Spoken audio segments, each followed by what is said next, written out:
Hello? Hello? Hi, Professor Pierce? Hi, Hi. how are you? Good. Good, it's nice to see you. Great to see you. Yeah. Nice backdrop you have there. Uh, yeah, our department cleaned out all their old roller maps like they used to have in classrooms when we were kids probably with the Yeah. so I bought like 50 of them for like $5 a piece. I've got a stack over in the corner of my basement here, so it's I nice. have I have some wall maps that I got when I used to teach at Humboldt State, and they had an auction of all their old maps, and so I have these, oh, they're crazy old maps that are, I think, either long stolen from California State University campuses elsewhere. They're great. They're Yeah. really, I mean, yes, CCCP and Yeah, all kinds of. You have some of those. yeah, I have Those are awesome. I have one of like the Russian of the Moscow metro map, and the heart of Moscow is really cool. It's just very retro. It's Wow. really The whole nice. thing is the metro? Yeah, yeah, it's like the metro map, and then I have another one that is just like the heart of the city of Moscow. It's really interesting. Wow. Is the Yeah. metro one in the style of the metro? Because I've been on that. It's gorgeous. I not it's not like it's more of an abstract Uh-huh. Yeah. version of it, Got if it. memory serves. But yeah, it's I've never been on that, but I've heard amazing things about the Moscow system. So Yeah. I come from my undergraduate work was as an urbanist, so I was interested in urban planning and I got into mapping and human geography later. So I've always wanted to see the Moscow system, but I've never had the chance. I've heard it's just astonishing. So Cool. yeah. How is the sound? Because I'm not using a microphone. It's very good. I absolutely can hear you perfectly well. Am I coming through Okay. good there? Great. Yeah, perfect. Okay.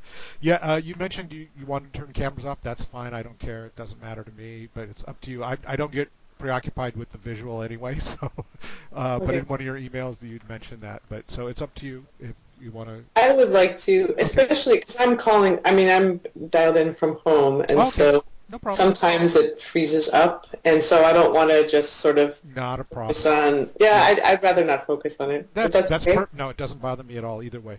Okay. But before we go into the heart of it, I want to ask you a couple quick questions. One, I need to send you Sure. a consent form, if that's all right. I don't know if you, That's awesome. yeah, I don't know if you can. I don't know. In our department, we can scan it like on our copier and fax it or send it back as a PDF. If you can do that, that's great. If not, let me know, and then I'll send you a self-addressed stamped envelope, and you can send it to me. I don't want to have you pay for Can that. I just insert a digital signature? Yeah, I have a that's perfect too. little image. That's what I usually do. That's perfect. If you have that, that's great. Do you Uh, need it before we start? no, no, no. Just as long as I know that you have it, and I'll just say that I've sent you the form, and I'm recording this right now, and that you agree to give me consent, and that's pending. And as long as you agree to that, I'm covered with my ethics folks at the university because Okay. that's why I have to do it. I don't think anything in here is ethically dubious or even close to being bizarre, but we have to do it anyway. So you know how it Of is, I'm course. sure. Yeah. Yeah, of So course. so okay, if you're ready, then what I'll do is probably I've kind of gone through and consolidated some of the questions. So uh, because based on the questions were kind of designed for scholars that I'm working with, but also maybe for people who are actually doing some mapping in the field. So they were kind of all over the place. In some cases, I'll consolidate them, and maybe we won't have as many questions. So it should go about 45 minutes to an hour. If any point you need to stop, I totally understand. We'll stop it whenever you want or whatever. So Okay. if you're ready to go, we can I go. am. I took a few notes on based on the questions that you sent me. Okay. And I And then can I give you my phone number in case it just sure, fails, and then you can sure, just call if we end up hanging up. no problem. So it's area code 740 Mm-hmm. 590 590 9978. 9978. Okay, perfect. That's great. Uh, okay. Okay. I also went back and after Sebastian suggested I speak with you, I remember that I actually had read a couple of your papers, so I went back and reviewed them too. So I'm going to tailor some of the questions to information that's in probably in your piece on the Champlain, on Samuel Champlain, and then and his map, and then on your piece on indigenous depth of place, because there's some interesting stuff in there that I kind of want to touch on. So hopefully I want to tailor it to stuff that you know about and you're interested in. Okay. So, okay. Did he give you the article that I have in forthcoming in his cartographic journal? No, I don't think so. I haven't seen. That one is actually about. That's the only one I've written that's about indigenous collaboration. That's why I asked. Okay. Okay. Well, but if there's something that you think is really important in there that I haven't gotten to, mention it's in there, and I'll actually see. Well, he's at the AAG this week. That's probably why I haven't gotten it from him. I haven't seen him. Actually, I took his class for him yesterday. It was kind of fun to talk about the work in front of folks for a change instead of sitting in front of a computer. So. All right. So I'll say goodbye to you visually, and we'll move from there. Okay. Goodbye Thank you visually. so much. Thank you. Yep. Yeah. Okay. So starting from the beginning, there, I'm going to kind of combine the first three questions on the survey because they're more background questions. So Yep. I just kind of like, could you give me some background information about your experience in mapping with indigenous knowledge and indigenous communities?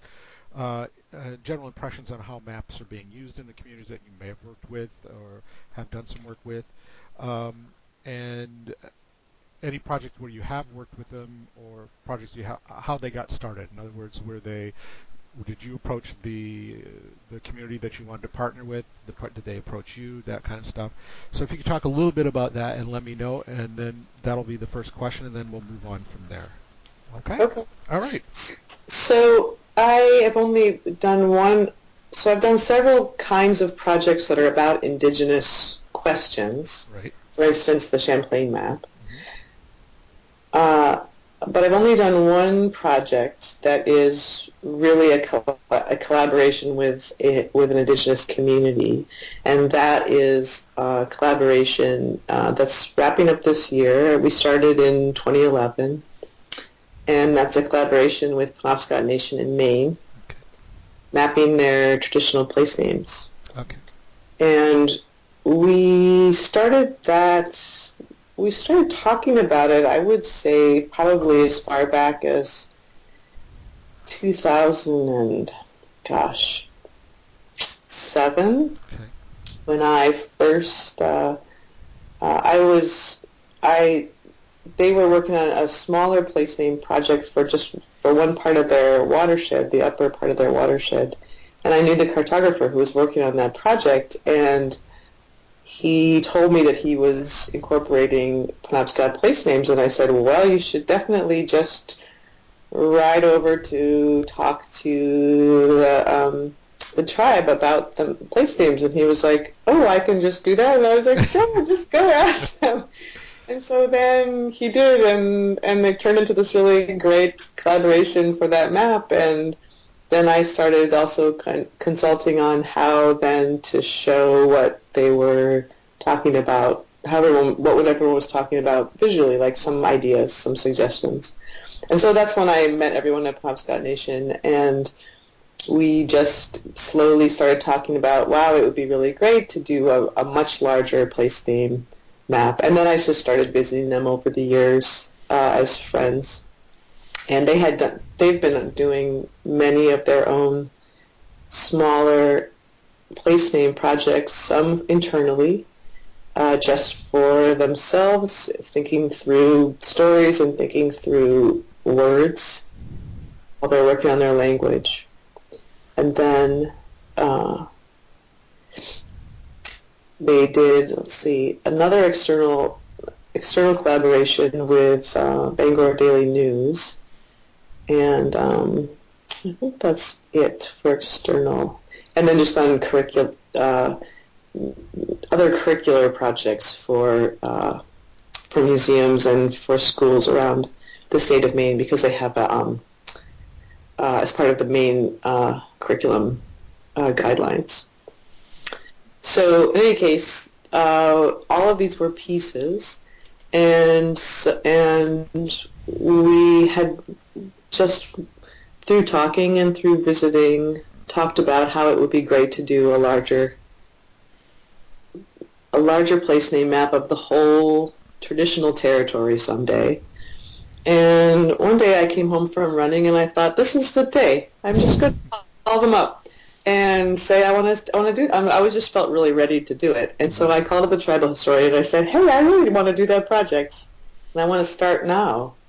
And he said, well, this is really great timing because we just finished this other huge project, and we just took it down last night. They've done this large historical exhibit, and we're ready too. So we started looking for funding, and I applied for a grant that fall, and that was fall of 2010. And we got the funds that would support me to go up there and spend the summer living there and starting the map. And very idealistically and unrealistically in retrospect, I thought, oh, it'll just take, what, 6 weeks? Yeah. So, yeah, and that's been terrific. And so we're finally printing. We have funds. We have just barely enough funds to pay a printer bill for the map. It's a printed map. Yeah. And we want to print it in traditional offset litho style as a folded map with a gazetteer. So that is very expensive, as you know. That'll be about, let's see, the printing bill itself will be around $12,000, and then all the associated costs of the press check brings it way up to 20, and all the other kind of things, the proofing and circulation and mailing. So we're kind of we're waiting to see if we can get funds to support something a little bit bigger than that, like a community educational event and other activities, since it's not just about the thing. Mm-hmm. But if we don't, we'll just print the map and see how it goes. Yeah. So it was kind of a longer process that, well, like you said, you thought it was going to take 6 weeks, but the what I'm finding out and what I'm talking with the other person who sits on my committee, her name is Dr. Monica Mulrennan here at Concordia, and she works with the Wamingee Cree up in James Bay and has been working with them for some time on indigenous knowledge and indigenous indigenous issues in particular, and she mentioned and other things that in a lot of cases it is a long process in terms of getting buy-in from indigenous communities to do this. But it seems like in your case they were very open to the idea, very willing to work with you guys. That it seems like it was something they wanted to do. Is that is that kind of correct? I mean, you said it sounds like it was like you just called them up and said, "Hey, we're interested," and they said, "Yes, we're interested too." Is that essentially correct, or am I overstating it? Or no, so they just said yes, but we had been talking about it for so long. Okay. And I wasn't bringing in a team that they didn't know. It was just me. Okay. As someone who was a friend of the people who worked at the cultural center. Okay. So I think that was different, and I'm native, so that was really different. And the cultural center also has a bit of autonomy from the tribe. They're overseen by a cultural committee, but they're allowed. They have the ability to initiate projects and in dialogue with tribal council and the cultural committee, and of course with their approval. But they have a lot of power in terms of saying, we really want to do this. It's a really good thing. Okay. What do you think? Instead of waiting to be told that was something that they should do. Okay. Well, that's okay. Interesting. But it seems like there was some kind, like you said, you had some kind of little bit of a relationship that had built up to it. So I just wanted to make sure. Yeah. And the fact that you are also native also probably helps with the trust issue, because I guess one of the big issues that Monica talks about is in her work is that researchers when they come to an indigenous community are often viewed suspiciously because they've been burned before by folks who have not necessarily had their best interest at heart, but their own. Right. So They already knew me. yeah, so that might have, that kind of helped you, I guess, along the way. So that's an interesting point. A lot of the folks that I'm dealing with, there's been a mix of indigenous and native people who are working on this, and then some like me who don't have that heritage. So it's always interesting for me to see how that dynamic plays out. Uh, I think it's very different to just be friends and then initiate a project yeah. when you learn each other's expertise, Mm-hmm. rather than just approach someone and say, "Oh, we want to come in and do this, and we've Yeah. picked you to collaborate with." Yeah, that certainly makes sense. It seems like it would be. I could see where that would cause suspicion on some people's parts. Yeah. It would on mine. I mean, Well, it I mean, wouldn't be true sometimes, you know. But I think in terms of like people wouldn't do that with non-indigenous exactly. collaborators, right? I wouldn't say, "Oh, Sebastian's work, he's great." So I'm just going to call him up and I say, "Oh, Sebastian, I've decided that I really want to. We should collaborate on this on mapping your neighborhood." You Exactly. know, nobody would ever do that. Right. And so they think that somehow it's different with indigenous communities. Yeah, exactly. Exactly. Or well, you know, I was just, as you said that, I was just thinking about undergraduate students that I deal with that are that. What do you mean I can't do that? Besides working on I mean, I'm an older student, as you can tell, but besides working on this stuff, I also work in our department as a office assistant. So we've been going through registration and advising the last 2 weeks. So I pretty much have had it with entitled undergrads.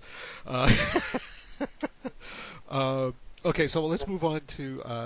I'll move on to the next question, and this is the next group of. It's kind of I combined several of them, so I'm going to kind of give you all of them at once, and then I'll let you talk about it in the way that you want to talk about. But I'll give you Okay. the general sense. You're doing very conventional type cartography. You're making maps. You're printing maps. You're doing it, and obviously, like we talked earlier in our emails, that my focus is on the web and things that are going on there. I kind of want to get your impressions on the technological changes and where do you think that is. What do you think about that in terms of the the documenting of indigenous knowledge? Because going back to your mapping of indigenous place and other things, uh, there's a certain part where you talk about the vulnerability of certain data and what should and shouldn't be mapped, and that's one of my big concerns about with these atlases that are online is what information is being put out there, who's putting it out there, who's controlling it, and it's not exactly the same as when you're doing a printed map because, like you said, you have editors and you have people who look at it, and you're working with folks who are being part of the process that are saying, you know, maybe that should be mapped, maybe that shouldn't be mapped, whereas you may not have that same degree of control with, say, a web-based. So it's this idea of greater risk of the information of privilege or insider information becoming part of the public domain. Um, in your mind, how big of a role should the web play in indigenous cartography, I guess, is the gist of the question. And what kind of things, I mean, What kind of a role should what? Say that again. what kind of role should the web, or Right. things going on the web in terms of mapping, or even other than mapping, I guess. I mean, you could open it up a little further, but in terms of mapping indigenous information and different indigenous knowledge.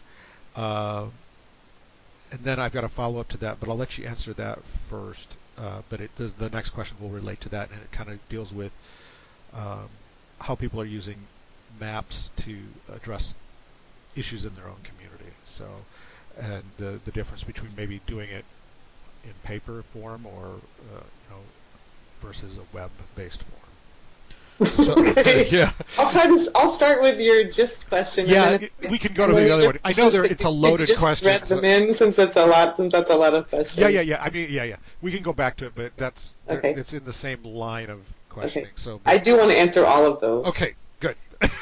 Um, so in general, I think that the web has huge potential for conveying indigenous knowledge. It has not been the forum that I have been working in. for many reasons, some that are my personal political reasons about what I seek to do in my work, and some that are about the context of each project. That doesn't mean that I think that that applies to everyone else, though. I would never think that, and I think that many projects have really good reasons for using the web, because they have priorities that the web would support. They want to share widely with millions, perhaps. They want to convey indigenous knowledge through audio and video. They want to convey it in a way that people will find that young people will find and be inspired, or that teachers can discover and change their curriculum to incorporate some of those concepts. So I think that the web just has all this potential. In general, and this also speaks to your research question for your thesis, in general, I think that whether something colonizes or whether something decolonizes or indigenizes is not the tools. It's the method and the framework and the ontology and the epistemology, like all of those things. I wouldn't place that in the realm of what I think of as tools, even tools that are a kind of techno-scientific tool, like web-based or GIS-based tools.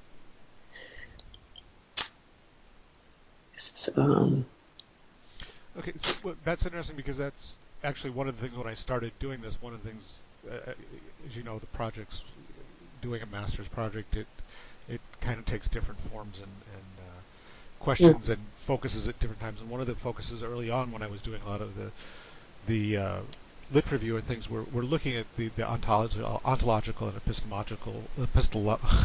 I'll say it, the epistemologies of it, and that is definitely one of the things that you talk a little bit about in, I believe it's in the Champlain piece.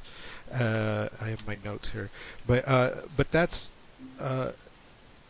I guess that's one of the things that I'm wondering is you're saying it's from your standpoint it's not the tool but the approach that matters.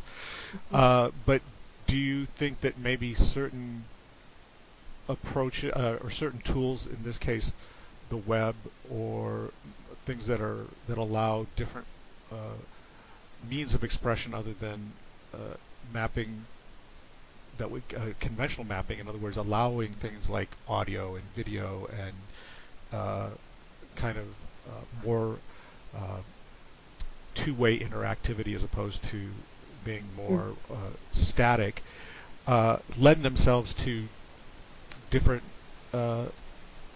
ways of different ontological backgrounds and different epistemological things. In other words, is maybe the ability to do things you can do on the web that you can't do on paper just because of the limitation of the media, lend itself to indigenous ways of an understanding or expressing information in a more comfortable or more familiar way for some indigenous folks. What Yes. So absolutely, I think that if web as a form, we think of this in terms of form, and I think of forms as languages, right? Okay. So if you think of that language of the web as one that is highly resonating with a particular community's priorities, they are highly storytelling based. They want to say it all. They just want everything to be spoken. Or they want everything to be gestural. So what if it all needs to be almost like what if the whole project needs to be gestural? That's going to have to go in some kind of a video place if it's going to be archived apart from the immediate event. So that's terrific, and that's what it should be. So maybe that doesn't, if that's going to be shared with anonymous people, then it goes on the web. If it's going to be shared internally, then it goes in an internal network. And I think that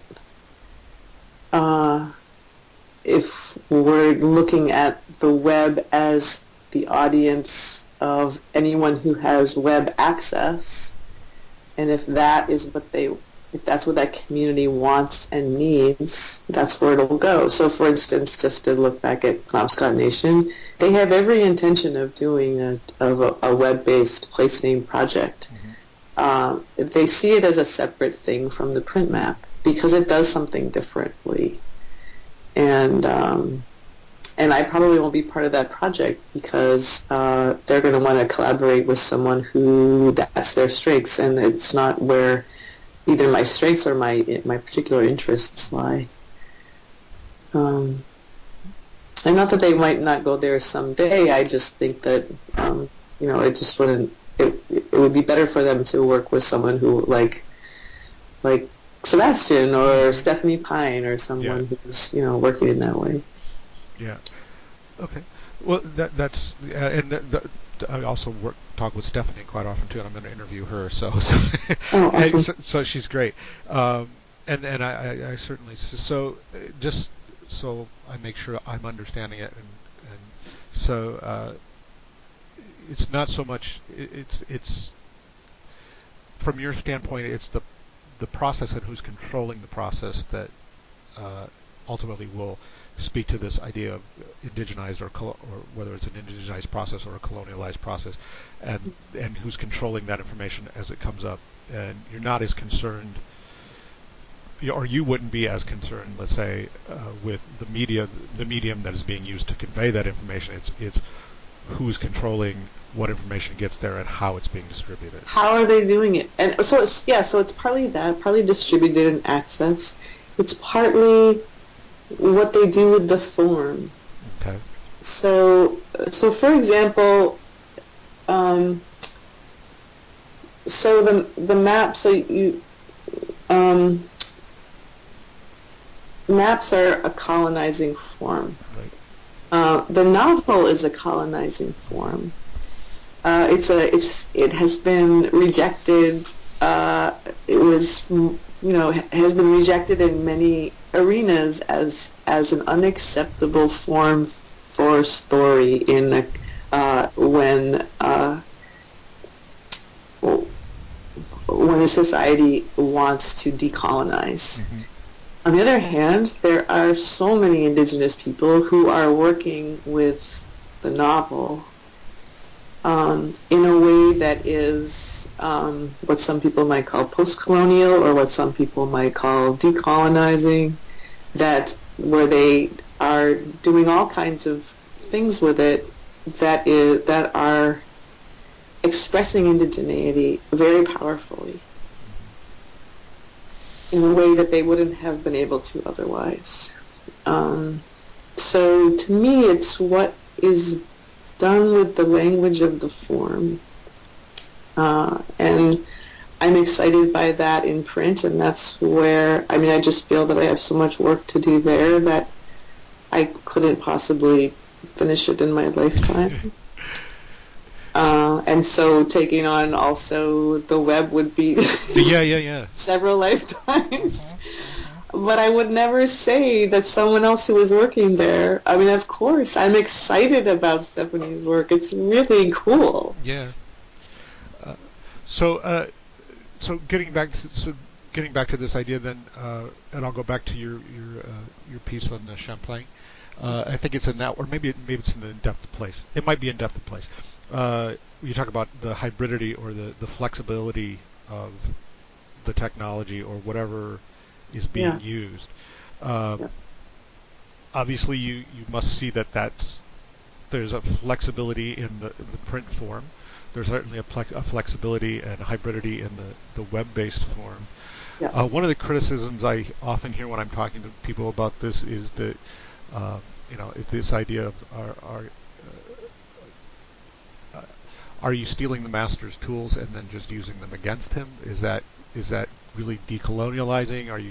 Is it I know it's kind of a very narrow, to me, from my standpoint, I think it's a kind of a narrow argument. This is, well, you can't use the same tools that were used against you, or you shouldn't use the tools that were used against you, um, to disenfranchise or to take away things that belong to you or whatever. Uh, I'm guessing that. What is your feeling on that? Is that, to me, it seems, well, what is your feeling on that? I'm not going to tell you what my feelings are. I'm interested in what your feelings are and what your. Okay, but we do have to have a dialogue about it because it's real key. Yeah. Oh yeah. You ask me, but I'm not going to tell you what I think. Okay, how's that? So I have never called my work counter mapping. I don't know what that is, Right. honestly. I don't know what that would mean, and because I've never felt it, I've never felt, oh, I am speaking back, or I am helping this community talk back. I don't see it as that. I see expression, and that whatever that expression, that cartographic expression is, depends on the balance of power in that context. So if I want to express something with power, I'm going to do it however, I'm going to do it in whatever way I need to, depending on the audience or who I want to listen to me. So if I'm mapping internally in a ceremonial situation, it has to be tools that are there in a good way, right, in a ceremonial way. And those are going to be different than the tools for expression that need to speak powerfully to the local newspaper or to a funding agency, a federal funding agency, or to people I don't know on the web. And it's going to be whatever tools that are needed.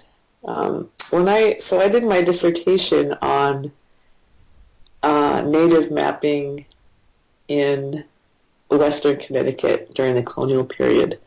And the reason what I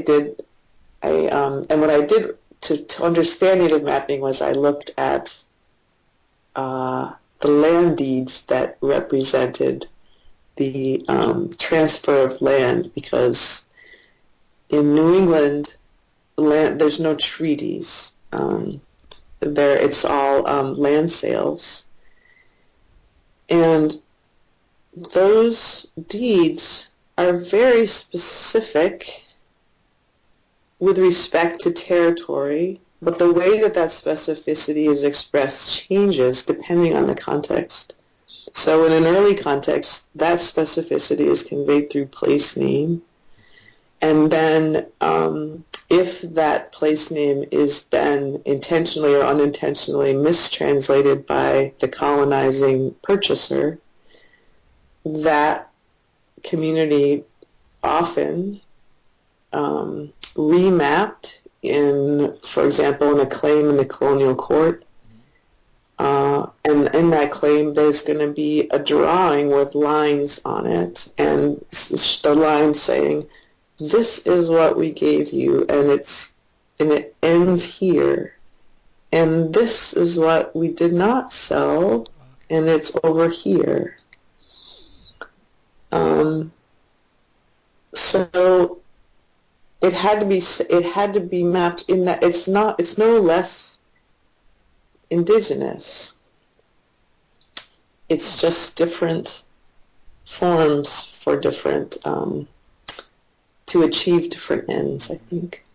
That's what I see. And I think it's extremely problematic to say it's us versus you. I think that that's something that, increasingly I think it's non-native people who are making that argument about using the master's tools. And I hear so many people, particularly the new generation of scholars. I mean, I think of myself as not a new generation of scholars because I'm middle-aged. I think of just emerging graduate students and newly finishing people as very much about where do we where are we standing together and what is going to be the quality of the conversation there.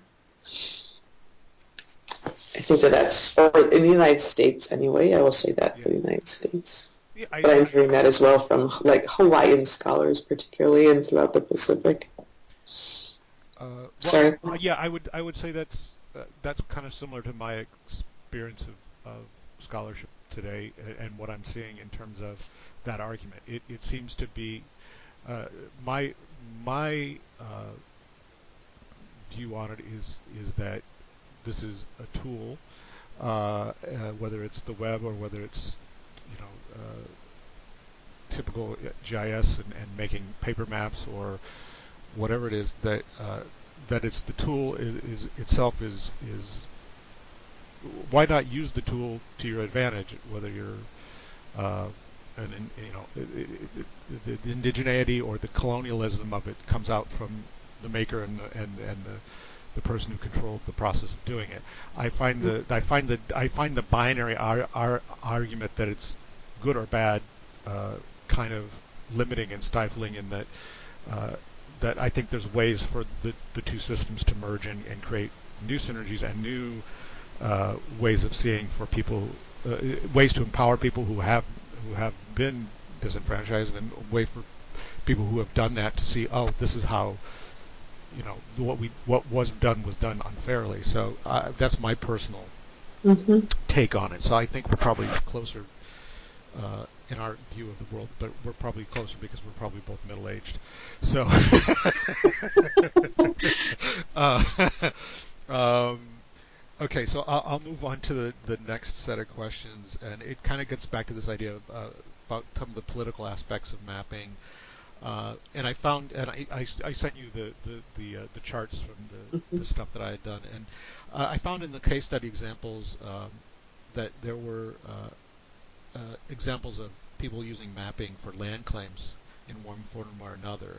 Um, in the indigenous, in essence, the indigenous groups doing these mappings with partnerships Mm-hmm. or either alone uh, uh, are ascribing to very what, again, this kind of relates to the last, a very what is a Western or colonialized concept of what land ownership means.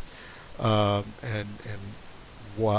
again, is that uh, maybe it's answered in the last question, but is that just what do you make of that? And do you think that's just the state of affairs, that this is the world we live in and that's the way it is, or is this really something that needs to be addressed in terms of we need to rethink about we need to go back to the state or the colonial power and say, look, yeah, this is our land and this is how we see it, but it's not about ownership. Do you know where I'm going with that? It's more about is uh, the issue in Canada a lot of the times is this is because this is Canadian context, is that there was an agreement under comprehensive land claims in the 70s, and basically what it said was Indigenous people, if you sign on to this, will the gist of it was we're going to give you basically 5% of what you say is yours, and the rest is going to belong to the government, but you're going to have some say over it, but you're really not going to own it. We're going to own it. So, and there are indigenous groups like the Algonquin at Barrier Lake who just simply refused to do that. They basically said, no, we had an agreement with the French and the English and Right. it said that we're going to co-manage this. So one of the issues that's coming up in indigenous communities a lot, especially in the north of Quebec and the Cree, is this idea of, because a lot of the times it tends to be about management of the land and land management, especially with resource-rich areas here in Quebec, uh, about who's going to manage it, who's going to reap the profit from it, and is it going to be co-managed? Is it going to be our land? Is it your land? And and in many cases, like in the case of the Barrier Lake folks, they're very almost militant about patrolling their land and saying no, you can't do that. We're going to control the resources that are on this land. So I guess the question is, uh, what do you maybe this, and if it's not something that you're familiar with or you're uncomfortable answering, by all means, because this is more of about The Canadian context. Canadian context, and it's more about resource management in a way, but that's not a real focus of the entire work. But So not representing land claims, meaning they are conveying resource management in a way that restates that there's Canadian, that that the ownership is Canadian. well, in a way, is saying uh, that the government really has no claim to this land, even though that they've signed an agreement saying, you know, that in the case of the land agreements that were signed here in the 70s, basically saying that, you know, you can have 5% of this space as reserve, and that's what you can control. But really, all the resources, the timber, the whatever, the extraction resources in that land are going to be under the control of the federal government, and they will decide what percentage that the indigenous Right. people will get. So I would. I was really surprised that there was kind of a lack of, in at least on the online stuff, of indigenous groups saying, no, wait, that's not fair. This is really not the way we think it should be. This is not what has historically been our, in some cases, like in the case of the Algonquin, this is not how we have understood and managed land as a community, as a people. In other words, it goes back to this idea that the legal precedent is the colonial precedent that was set by the people who are here, and people, particularly like the Barrier Lake, are saying, look, we were here for 10,000 years. We had a system that we considered to be a legal system, or considered to be our system of norms about how we operate in land, and why are you imposing yours upon us? And I was surprised that there were not more cases of indigenous people saying that in a public forum or in any forum. I don't know if they're doing it in printed maps. I think they are doing it more so in printed maps, because sometimes it's privileged information that they want to protect. But just Yeah. wanted your take on that. Yeah, I would. Well, my question was maybe they're doing it elsewhere, Mm-hmm.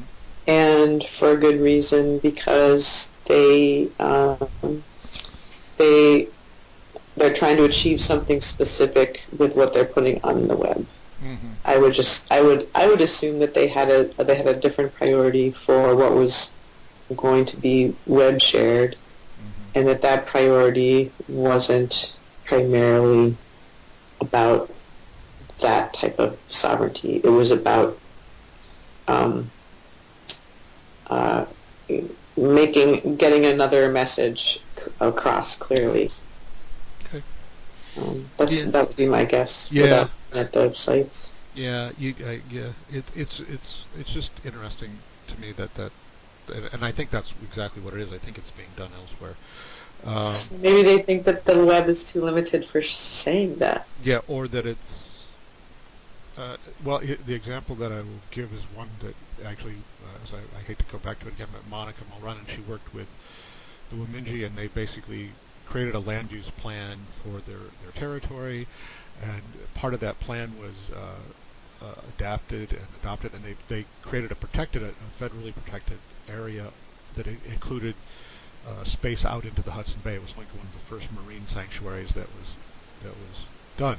But what happened was that once some of the information got into that document, and it became a government document, it became public knowledge. It became publicly accessible, Yeah. and they all of a sudden people were approaching them with ecotourism schemes about, okay, we could build a hotel here because now we know where the polar bear are congregating. So I'm wondering, Mm-hmm. I'm It wondering, made them vulnerable. yeah, it made them very vulnerable. So I'm guessing that I, I'm finding that in Mhm. that some of the content analysis I did, there's a lot of very interesting things going on the web, but uh, there's not so much political things like that going out there because and my suspicion is, and I think it's probably founded, that they really don't want to. People really don't want to talk about this on the web. They want to talk about it because there's some very vulnerable spaces and Yeah. pieces of information that are out there. And I guess if it's in a printed map, it's still vulnerable, but probably not as uh, it's only vulnerable to the people who get to see that map at some point. If you put it on the Mhm. web, it's anybody's game. So, as we know, And yeah, and it becomes anybody's big data, exactly, which yeah, is extremely problematic and scary yep, for indigenous communities. Yeah, for good reason. yeah. Okay, so like one of the last couple questions we'll get to is, and it deals with like the sites I had were there was three sets of them. There was one associated with NGOs and research organizations, and ones that did not have any kind of partnership that was stated clearly or obviously. I think maybe working with some kind of third party or something, but that was not evident. Um, so the sites that were run by or run in partnership with either an NGO or research like through Carleton um, seem to be really good, and I guess this goes back to what we were talking about, really good at preserving and disseminating cultural information. Um, and uh, I guess, how do you think that is different from the, the portrayal of cultural information in the static, not static maps, but the printed maps that you're doing versus the web? And do you think, how much that you think that is associated with the fact that uh, it's it's a research organization or an NGO that's dealing with it versus, say, a private company that's just helping them map their resource extraction or their resource things. I guess it's about this idea of place and space and identity and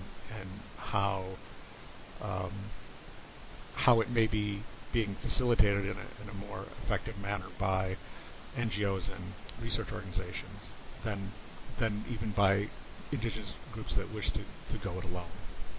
Wait a sec. I don't think I saw this question, so I'm learning that. I'm hearing this for Okay. the first time. Yeah, yeah. I don't know. Did I send you all I the don't think you sent me all of them. You sent Yeah, me some samples. yeah, yeah. So this is yeah. So This is just one of the ones that was in there. So it's basically, I guess it's getting back to whether or not it goes back all the way back to the beginning where we started talking about working with other groups um, and how that relationship came about. And but the one, at least on the web-based geospatial things that I've been working on,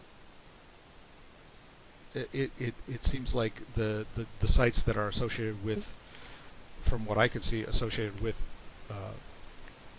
either like one of these, an NGO, which is like EcoTrust or Aboriginal Mapping Network, or with Carleton, seem to have a greater uh, uh, yeah, predominance of yeah. cultural, in terms of conveying cultural information about that group, in terms of stuff that people really want to share and want people to understand, versus ones that are not associated. So I'm guessing, uh, is that, what do you think of, is that is And those are that are not associated, but those are external collaborations with private companies. yeah, usually with private companies, or they're trying to go it alone, or they're doing it all by You know what? themselves I just internally. lost you. Can you hear Oh, me? yeah, I gotcha.